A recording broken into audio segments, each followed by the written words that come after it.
Victoria Sterling adjusted her worn leather jacket as she stepped into the gleaming lobby of Cross Industries. The marble floors reflected the crystal chandeliers above, making her feel like she had entered a palace rather than an office building. Her agent had been mysterious about this meeting, only saying it involved a role that could change her life forever. The elevator whisked her to the 50th floor, where floor-to-ceiling windows offered breathtaking views of New York City. A polished receptionist led her down a hallway lined with expensive artwork until they reached massive oak doors. "Mr. Cross will see you now," the receptionist announced. Victoria entered the spacious office and immediately felt the weight of intense, gray eyes studying her.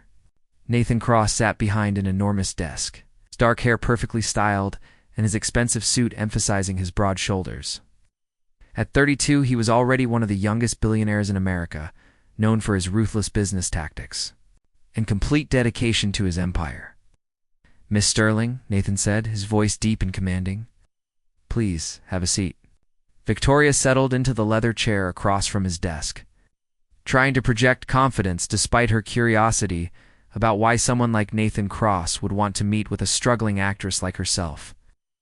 "I have a proposition for you," Nathan began, leaning back in his chair. "One that involves acting, but not in the traditional sense." "I'm listening," Victoria replied. Though something in his tone made her stomach flutter with nervousness, Nathan opened a folder and slid a document. Across the desk, "I need a wife. It's not for love or companionship, but for business purposes. My board of directors believes a family man would be more stable and trustworthy. Meanwhile, I understand you're facing deportation issues with your visa status." Victoria's eyes widened as she scanned the contract. The terms were laid out in precise legal language, but the essence was clear: a marriage of convenience that would solve both their problems. "You want me to marry you for show?" she asked, unable to hide her surprise. "Exactly 1 year. Separate living quarters in my penthouse, public appearances as needed. In return, you receive $5 million, a green card, and enough connections to launch your acting career properly." The amount made Victoria's head spin.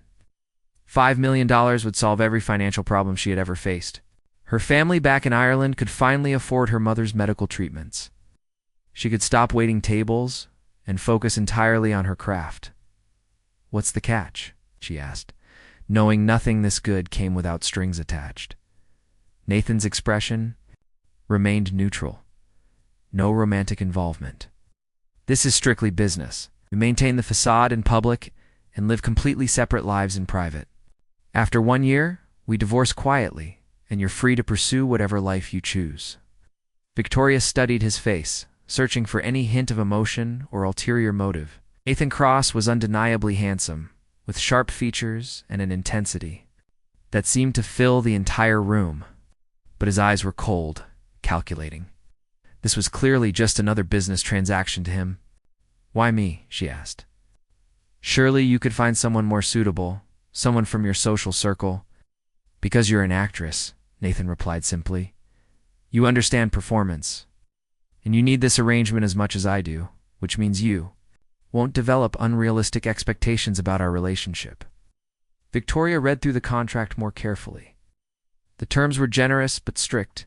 She would have her own wing of his penthouse, complete freedom except during required public appearances, and enough money to secure her future. "I need time to think about this," she said finally. Nathan nodded. "You have until tomorrow evening." "But Miss Sterling, opportunities like this don't come around often." That night, Victoria sat in her tiny studio apartment, staring at the contract. Her roommate Chloe had listened to the entire story with growing amazement. "Are you insane?" Chloe exclaimed.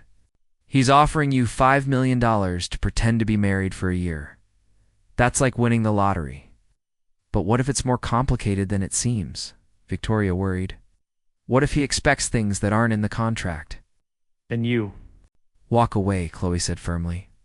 "But Victoria, your mom needs that surgery. Your visa expires in 2 months. This could solve everything." Victoria knew Chloe was right. The next evening, she returned to Nathan's office and signed the contract. The wedding took place 3 weeks later, in a small ceremony at Naismall. Victoria wore a simple white dress she had borrowed from a costume department, while Nathan looked impeccable in a tailored gray suit. The media had been alerted, and photographers captured every moment of what appeared to be a romantic elopement. "You may kiss the bride," the judge announced. Nathan's hands were steady as he cupped Victoria's face, but she noticed the slight hesitation in his eyes before his lips met hers. The kiss was brief, professional, yet something about the warmth of his touch sent an unexpected shiver through her, moving into. Nathan's penthouse felt like entering another world. The space was enormous, with modern furniture and artwork that probably cost more than most people's houses. True to his word, Nathan had prepared an entire wing for her, complete with a bedroom, sitting area, and private bathroom. "Your space," Nathan said, showing her around. "I'm usually in the office until late, so you'll have plenty of privacy." "What about meals?" Victoria asked, still adjusting to the surreal situation. "The kitchen is fully stocked. Mrs. Chen, the housekeeper, comes in daily, if you prefer. She can prepare meals for both of us, but there's no expectation that we eat together." The first few weeks passed in a strange routine. Nathan left early for work and returned late, often after Victoria had already gone to bed. They saw each other mainly during scheduled public appearances at charity galas, business dinners, and social events where they played the part of happy newlyweds. Victoria had to admit Nathan was an excellent actor. In public, he was attentive and charming, placing protective hands on her waist, laughing at her jokes, and gazing at her with what appeared to be genuine affection. The media loved them, calling them the perfect power couple, but in private, they remained polite strangers. Everything changed one rainy Thursday evening. Victoria had been feeling restless and decided to explore more of the penthouse. She discovered a library she hadn't noticed before. It was filled with first-edition books and comfortable reading chairs. She was curled up with a novel when Nathan arrived home earlier than usual. He appeared in the doorway, his tie loosened, and his usually perfect hair slightly disheveled. "I didn't know you used this room," he said, seeming genuinely surprised to find her there. "I hope that's okay," Victoria replied, closing the book. "It's such a beautiful space." Nathan nodded, then surprised her by pouring himself a drink from a bar cart in the corner. "Would you like something?" "Sure," Victoria said, curious about this more relaxed version of her husband. Nathan handed her a glass of wine and settled into the chair across from her. For the first time since their marriage, they were alone together, without any agenda or schedule to follow. "How are you finding married life?" Nathan asked, his tone lighter than usual. Victoria couldn't help but smile. "Well, it's certainly not what I expected marriage to be like." "And what did you expect?" Nathan asked, taking a sip of his whiskey. "I don't know," Victoria admitted. "More conversation, I suppose. Getting to know each other, sharing meals." Something flickered in Nathan's eyes. "We agreed this would be strictly business." "I know," Victoria said quickly. "I'm not complaining. I just meant it feels strange sometimes, living with someone I barely know." Nathan was quiet for a long moment, studying the amber liquid in his glass. "What would you like to know?" The question surprised Victoria. She had assumed Nathan had no interest in personal conversation, but something in his expression suggested otherwise. "Why is this company so important to you?" she asked. "You could retire tomorrow and live comfortably for 10 lifetimes. Nathan's jaw tightened slightly. "My father built Cross Industries from nothing. When he died, I was 25 and completely unprepared to take over. The board wanted to sell to a larger corporation. I had to fight for every decision, prove myself with every deal. This company isn't just my business, it's my legacy." Victoria heard the passion in his voice and realized there was much more to Nathan Cross than the cold businessman she had married. "What about you?" Nathan asked. "Why acting?" Victoria set down her wine glass, surprised by how easy it felt to talk to him. "I've loved storytelling since I was little. My grandmother used to tell me fairy tales, and I would act them out for hours. When I got older, I realized I could make people feel things, make them believe in magic, even if it was just for a few hours." "Do you miss Ireland?" Nathan asked. "Every day," Victoria admitted. "But there aren't many opportunities there for someone like me. America has always felt like the place where dreams come true." They talked until nearly midnight, sharing stories about their childhoods, their fears, and their dreams. Victoria discovered that Nathan was more complex than she had imagined. Driven by loyalty to his father's memory and a deep sense of responsibility to his employees. When they finally said goodnight, Victoria felt something had shifted between them. Nathan no longer seemed like a stranger, but like someone she could genuinely care about. Over the following weeks, their evening conversations became a regular occurrence. Nathan would find Victoria in the library, and they would talk about books, movies, current events, and their pasts. Victoria learned that Nathan had a dry sense of humor and surprising knowledge about art and literature. Nathan, meanwhile, found himself looking forward to coming home in a way he never had before. Victoria's laughter filled the penthouse with warmth, and her genuine interest in his thoughts and opinions made him feel valued as more than just a business success. One evening, as they were discussing a book they had both read, Nathan found himself studying Victoria's face as she spoke passionately about the characters. Her green eyes sparkled with enthusiasm, and her expressive hands moved as she explained her theories about the plot. "You really love stories, don't you?" Nathan said softly. Victoria paused, suddenly aware of how intensely he was looking at her. "I suppose I do. They help us understand ourselves and each other better. What story would you tell about us?" Nathan asked, his voice quieter than usual. The question hung in the air between them, loaded with possibilities neither of them had expected when they signed their contract. Victoria felt her heart skip as she met Nathan's gray eyes, now warm with something that looked dangerously like genuine affection. "I don't know yet," she whispered. "The story is still being written." Neither of them moved, but something invisible had shifted in the space between them. The business arrangement they had entered was becoming something much more complicated and infinitely more dangerous to their carefully guarded hearts. The charity gala at the Metropolitan Museum was in full swing when Victoria felt Nathan's hand settle possessively on her lower back. To the outside world, they looked like the perfect couple. She in an emerald green gown that complemented her eyes. He in a perfectly tailored tuxedo that emphasized his commanding presence. "Remember, we're madly in love," Nathan murmured against her ear as photographers approached. But the words felt different now than they had months ago. When Nathan pulled her closer for pictures, Victoria's pulse quickened, not from nervousness about their performance, but from his proximity. When he laughed at something she said, his eyes held a warmth that seemed entirely genuine. "Mr. and Mrs. Cross?" a reporter called out. "How are you enjoying married life?" Nathan's arm tightened around Victoria's waist. "Every day with Victoria feels like a gift," he said, his voice carrying a sincerity that made Victoria's breath catch. Later that evening, as they rode home in the back of Nathan's car, Victoria found herself stealing glances at her husband. The streetlights cast shadows across his strong jawline, and she wondered when she had stopped thinking of him as just a business partner. "You were incredible tonight," Nathan said, breaking the comfortable silence. "The way you handled that. Reporters' questions about your career, you had him eating out of your hand." Victoria smiled. "I learned from watching you. You have this way of making people feel like they're the only person in the room when you talk to them.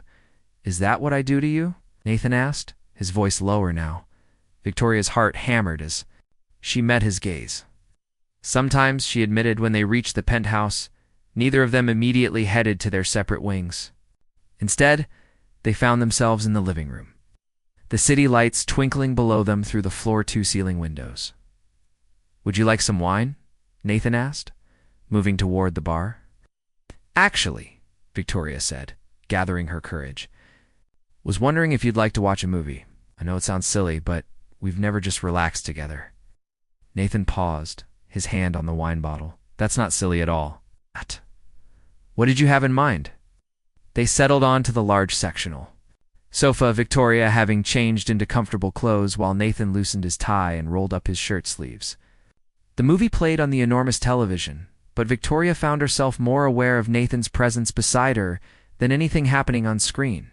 Halfway through the film, Victoria noticed Nathan had moved closer. Arm rested along the back of the sofa, not quite touching her, but close enough that she could feel the warmth radiating from his body. "Victoria," Nathan said suddenly, his voice serious, "can I ask you something?" She muted the television and turned to face him. "Of course. Do you ever wonder what might have happened if we had met under different circumstances? Not because of contracts or business arrangements, but just as two people? The question hung between them, dangerous and loaded with possibility.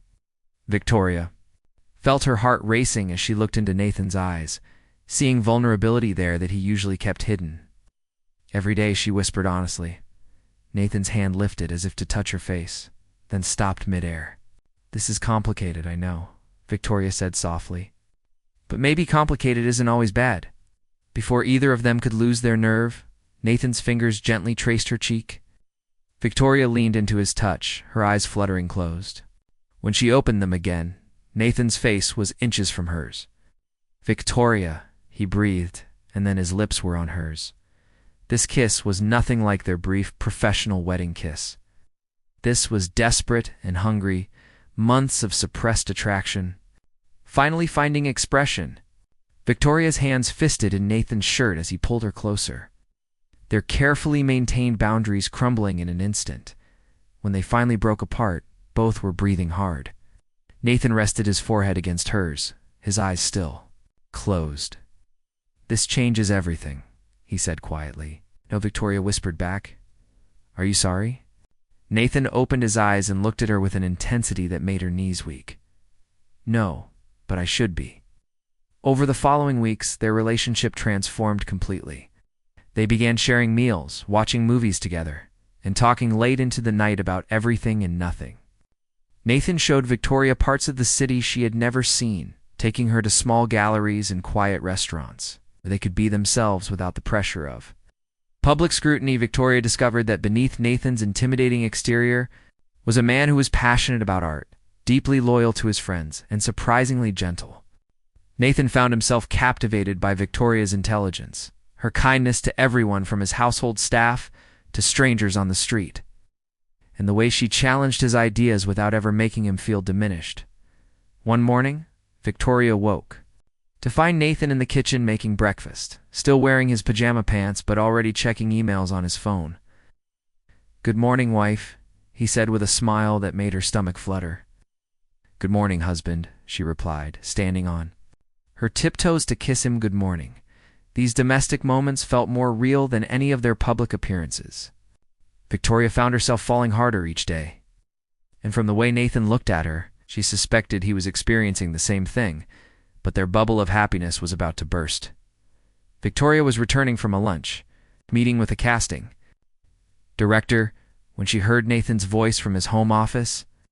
The door was slightly ajar, and his tone was tense in a way she had never heard before. "The timeline needs to be accelerated," Nathan was saying into his phone. "The board is getting impatient, and frankly, so am I." Victoria paused, something cold settling in her stomach. "I don't care if she's attached," Nathan continued. "This was always temporary. The merger with Blackstone Industries depends on my appearing stable and married. Once that's finalized, we can move to the next phase." "Next phase?" Came a voice through the speaker that Victoria recognized as Nathan's lawyer. "The divorce," Nathan said flatly. "I need the marriage to last through the Blackstone deal, but after that, it served its purpose." "Start preparing the paperwork." Victoria felt the world tilt around her. She gripped the doorframe, struggling to breathe as Nathan's words hit her like physical blows. "What about Mrs. Cross?" the lawyer asked. "She might contest the timing, especially if she's become emotionally invested." Nathan's laugh was cold and unfamiliar. "Victoria is an actress. She understands the difference between performance and reality. Besides, the contract is clear about the 1-year timeline. She'll get her money and her green card as promised." Victoria backed away from the door, her hands shaking. Everything she had felt, everything she had believed about their growing connection, had been nothing more than an elaborate performance on Nathan's part. She was still just a business transaction. To him, a means to an end. She ran to her room and locked the door, sliding down against it as tears poured down her face. How could she have been so stupid? Nathan had told her from the beginning that this was purely business. The fact that she had fallen in love with him was her mistake, not his betrayal, but it felt like betrayal anyway. Over the next several days, Victoria forced herself to act normal around Nathan. even as her heart shattered a little more each time he smiled at her or touched her hand. She wondered if he had been planning to seduce her all along, or if the physical attraction had simply been a convenient way to keep her compliant. Nathan, meanwhile, sensed that something had changed but couldn't pinpoint what. Victoria was still affectionate with him, still participated in their evening conversations. But there was a distance in her eyes that hadn't been there before. "Is everything all right?" he asked one evening as they shared dinner. "You seem distracted lately," Victoria managed to smile. "Just thinking about some auditions I have coming up. Sorry if I've been spacey." Nathan reached across the table to take her hand. "You know you can talk to me about anything, right? We're partners in this." The word partners felt like a knife twisting in Victoria's chest, but she squeezed his hand and nodded, "I know." That night, Victoria made a decision. She couldn't continue living this lie, pretending her feelings weren't real, while knowing that Nathan was simply counting down the days until he could be rid of her. She needed to protect whatever dignity she had left. The next morning, Nathan left early for an important board meeting regarding the Blackstone merger. Victoria waited until she was sure he was gone, then called his lawyer directly, Mr. Peterson. "This is Victoria Cross. I need to discuss accelerating the divorce proceedings." There was surprise in the lawyer's voice. "It's Cross. I wasn't expecting to hear from you directly about this matter." "I know Nathan has asked you to prepare the paperwork," Victoria said, proud that her voice remained steady. "I want you to know that I won't contest anything.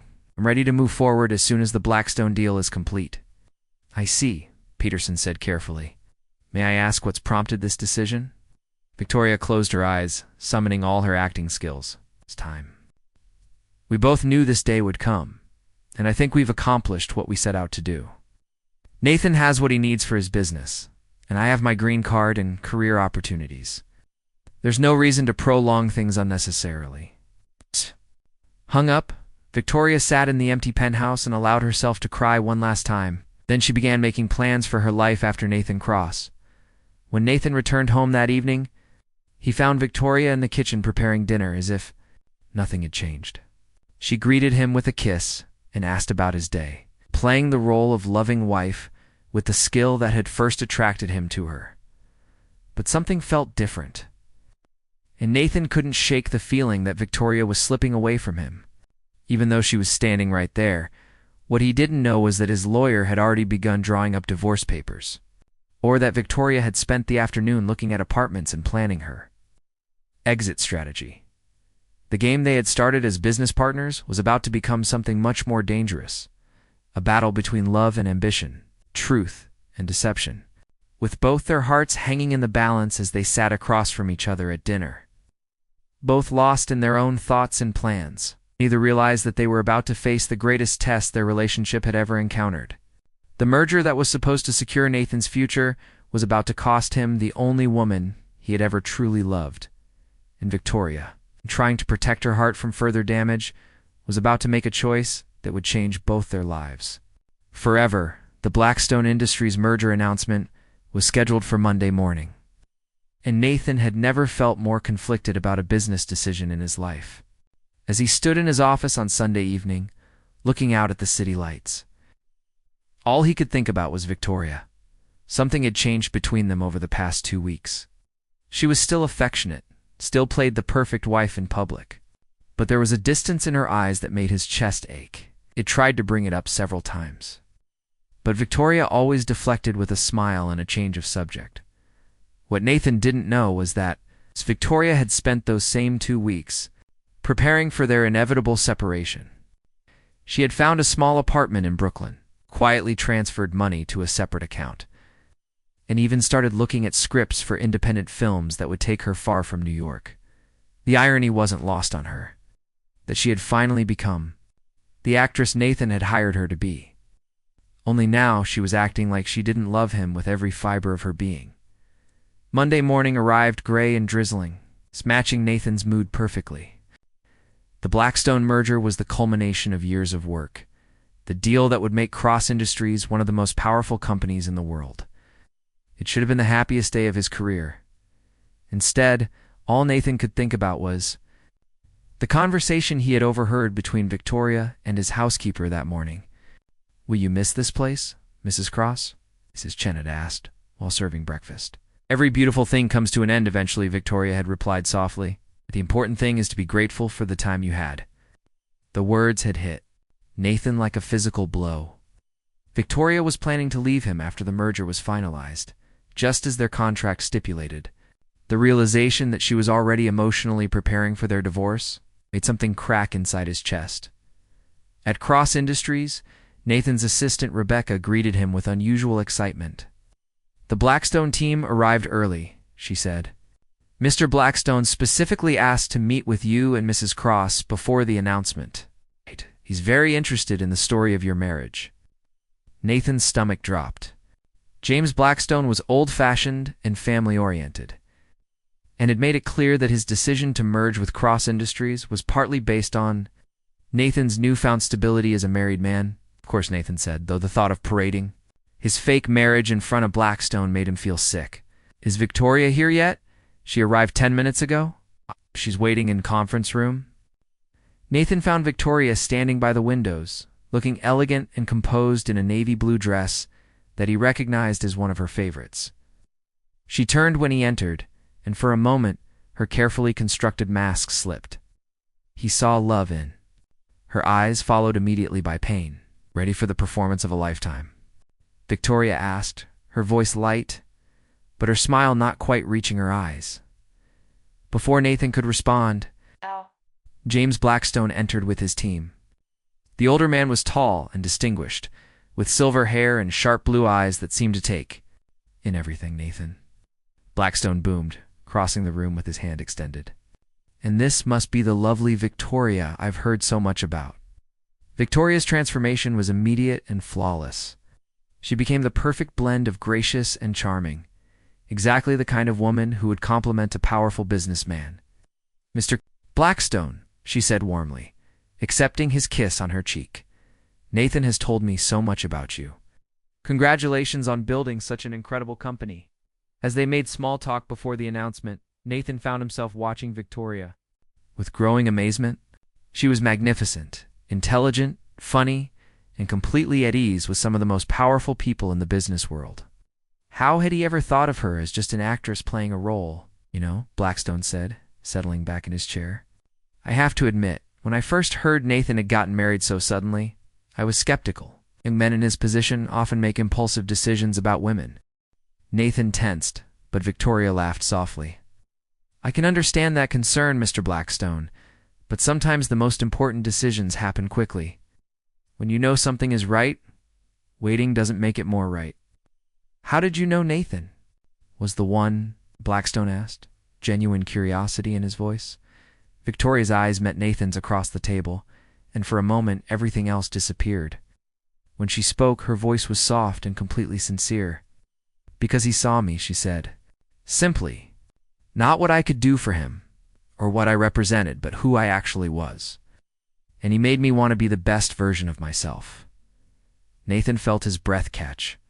Every word Victoria spoke was true, but she was describing their relationship as if it were real, not a business arrangement. The merger announcement went perfectly. The media loved the story of the young billionaire and his actress wife, and Blackstone seemed completely satisfied with Nathan's stability and family values.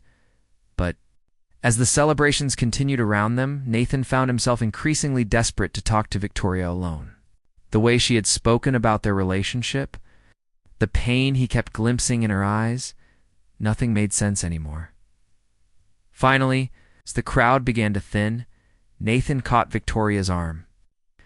"We need to talk," he said quietly. Victoria nodded, though. Something flickered across her face that looked like fear.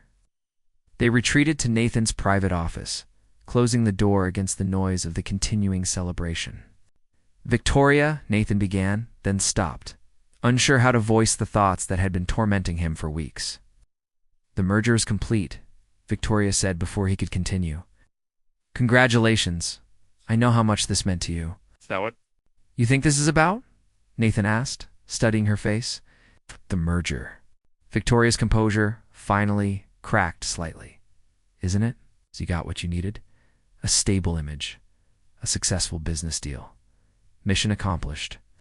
Nathan stepped closer, his eyes intense. What if I told you the merger doesn't matter to me anymore? I'd say you're lying, Victoria replied, but her voice wavered. What if I told you that, somewhere along the way, this stopped being about business and started being about the fact that I can't imagine my life without you in it? Tears welled in Victoria's eyes. Please don't do this, Nathan. We both knew the rules from the beginning. Forget the rules, Nathan said desperately. Tell me what you feel. When you're in my arms, when we're talking until 3 a.m, when you look at me like you did in the conference room today, tell me. That's all acting. Victoria turned away, unable to meet his eyes. It doesn't matter what I feel. You made it clear that this was temporary. I heard you on the phone with Peterson talking about accelerating the divorce, calling our marriage a phase that served its purpose. Nathan went completely still. When did you hear that? 2 weeks ago, Victoria whispered. We're discussing the timeline, how you needed to appear stable through the Blackstone deal, but could move to the next phase afterward.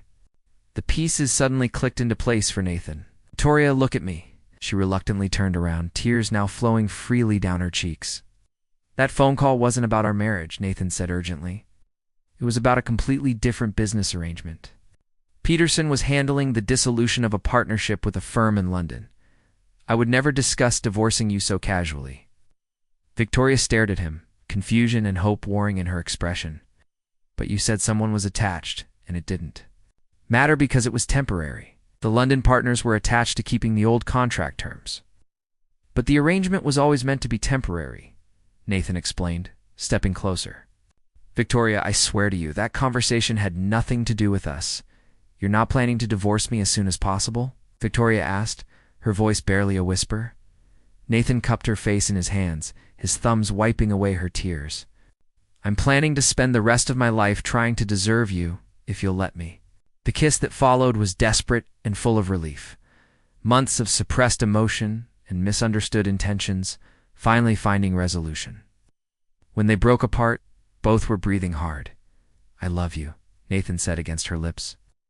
I started falling the first night we talked in the library, and I've been terrified of it ever since. Love you too, Victoria admitted. I tried so hard to protect my heart, but it was too late almost from the beginning. Nathan pulled back. To look at her seriously, I want to do this right. Our marriage started as a contract, but I want it to become real. I want to court you properly, date you, earn your love instead of buying it. Victoria smiled through her tears. You already have my love, but I'd like to date my husband. That sounds wonderfully strange. There's something else, Nathan said, his expression becoming serious again. The Blackstone merger is complete, which means I don't need the marriage for business purposes anymore. I want you to know that if you choose to stay with me, it's only because you want to, not because of any contract or obligation. Victoria's smile widened. Ack. Are you asking me to marry you again, Nathan Krause? Ack. Every day for the rest of our lives. If you'll have me, Nathan replied. Yes, Victoria said simply. Yes to all of it. 6 months later, Nathan and Victoria stood on a beach in Ireland, surrounded by Victoria's family and Nathan's closest friends. This time, Victoria wore her grandmother's wedding dress, and Nathan's vows spoke of love and partnership rather than business arrangements. Victoria said as they danced at their reception when I signed that contract a year ago. I thought I was just solving a practical problem, and now, Nathan asked, spinning her gently under the stars. Now I know that sometimes the best love stories start with the most unlikely beginnings, Victoria replied. Who would have thought a fake marriage could lead to something so real? Nathan pulled her closer, marveling at how perfectly she fit in his arms. I knew I was in trouble that first night in the library when you made me laugh. I hadn't laughed like that in years. I knew when you brought me soup when I was sick, Victoria said softly. The contract never mentioned soup. They had transformed their business arrangement into something beautiful and genuine, proving that love could bloom even in the most transactional of soil. Their story became legend in both business and social circles. The billionaire and the actress who found real love in a fake marriage. Years later, when friends would ask how they knew their love was real, Nathan would always say the same thing. Because we chose each other again, without contracts or conditions. Just because we couldn't imagine life any other way. And Victoria would add, with the smile that had first captured Nathan's heart, the best stories are the ones where love wins, even when the odds are stacked against it. Their penthouse became a real home, filled with laughter and books and the kind of conversations that lasted until dawn. They had 2 children who grew up thinking it was perfectly normal for their parents to renew their vows every year on their real anniversary, the day they chose love over contracts, the business. World remembered Nathan Cross as the billionaire who revolutionized the industry through the Blackstone merger. But those who knew him personally remembered him as the man who learned that the most valuable acquisition of his life couldn't be bought, negotiated, or contracted for. It could only be earned through patience, honesty, and the courage to choose. Love over fear. In the end, Victoria and Nathan discovered that the greatest performance of their lives wasn't the one they put on for the world, but the authentic love they created when they finally stopped acting and started living.